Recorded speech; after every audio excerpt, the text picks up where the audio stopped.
as chair, and I've interviewed the likes of you, interviewed the likes of P.O, Black Liz, Nadia Nakai, Questa, Youngster, CPT, the No Hidden Agenda boys, please. So I do this. Asking the questions is a very simple thing for me. I'm very rarely on the other side of things. I'm very rarely in the hot seat. So as a team, we thought for the last show, that's what we're going to do. So you can ask me any question, and anyone in the room can ask me any question. And my one and only job is to answer the question. So anything? Yeah. Okay. I don't trust you. The problem is I don't trust you. I mean, I trust you, but I don't trust you. I don't trust you. Okay. But you can go ahead whenever you're ready. You can do. I can pose my question. Okay. Here's my question. I've seen you do radio for the longest time.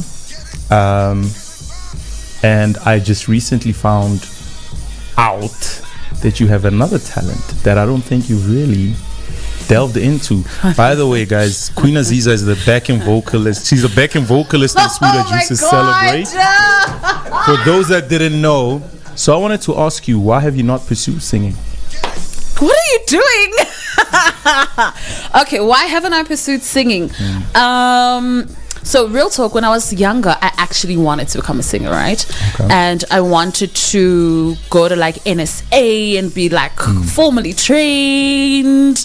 But I have a black Tswana mom, so she was like, "Oh yeah, guy, skolo sesi rang." No, that's not a chat. But I sang in the choir at church, and I did all of these things. And then along the way, I realized that I liked talking a lot more than I liked singing. And I think once the radio bug bit me, it was very, very serious. I mean, I started reading news, and then now I'm doing this. I'm also trying to move more into the voiceover space. So I'm using my voice just in a very different kind of way. I don't know. No, I don't think that singing formally is something that I will explore. Yeah, no. Why not? I don't think I want to do everything. Do you know what I mean? I'm a content producer. I'm a broadcaster. I'm tapping more into the voiceover space. There's another talent that I have that I'm not trying to tell everybody about yet. So I can't do all of that. And still want to be a singer. I think that when something sets your soul on fire, you know, and there are so many people who are singers, and singing sets their souls on fire, and I think that they are the ones that should step into that. I don't think that just because you can do something that you should necessarily do it. You don't have to do everything. Understood. It's also it also would be difficult to be the broadcaster and the artist. Because what am I going to do? Because when you have to back announce. That was my song, and I think it's so amazing. Like, it's weird. You know what I mean? Once you put yourself in a position of being a commentator, it makes it very, very difficult for you to then become the artist, because then you're going to be commentating on yourself. Makes sense. And your bias is very, very obvious there. Any questions, Hutas? Mahuta coming through. No hidden agenda. Wow. Very, very difficult for you to then become the artist, because then you're going to be commentating on yourself. Makes sense. And your bias is very, very obvious there. Any questions, Hutas? Mahuta coming through. No hidden agenda. Wow. Hey, this is Mahuta from No Hidden Agenda. Yes. Hi, Azizzar. Hi. Congratulations. Thank you. To me, this is an achievement rather than a goodbye, because it's like you've done this, as Envy said, for the longest time.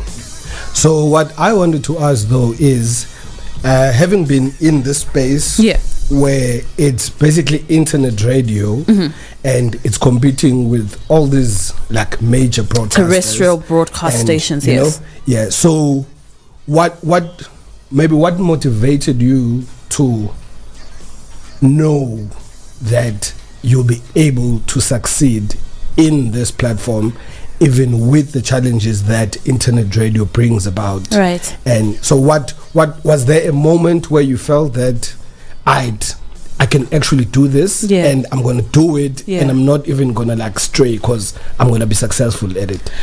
I don't know if there really ever was that moment. I can tell you that when I put together the element, right, and it just had to happen, I was scared as hell. Even though I had done like the switch up and all of that kind of stuff, I was scared, because I was like, this is mine. I have created this, and if it doesn't succeed, it's all on me.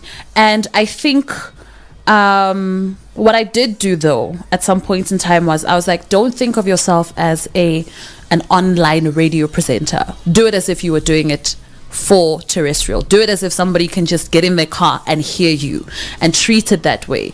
Because if you want to differentiate and be like, no, I'm on internet radio, no, I'm at a community station, no, I'm at a regional station, my thing is you need to show up as your best no matter where you are. Because if you can't respect 10 rand, you're not going to respect 100 rand. If you can't respect 100 rand, you're not going to respect 1,000, 100,000, a milli. So you need to have the right kind of mindset wherever you are. And I've always just wanted to be my best. I've always challenged myself. I am my biggest critiquer. I'm my biggest critic. I listen to everything. I listen to all of my shows. I'm like, oh my God, you're breathing there. What was going on that day? Oh my God, why do you sound like you're annoyed? What was happening before you went on it? I do that because I want to be better all the time. So, and I don't want to find myself where one day when I am on a big commercial station where I'm like, I don't know what I'm doing because I never operated at that level. So I've always wanted to operate at the level of where I am going, not the level that I'm at. So that's me. Thanks guys. Any other questions? No, thanks. Okay, cool. We're gonna play a song. We have one more. Oh, okay, cool. Hey Azizzar, how you doing? Hey, I'm good. How are you? I'm good.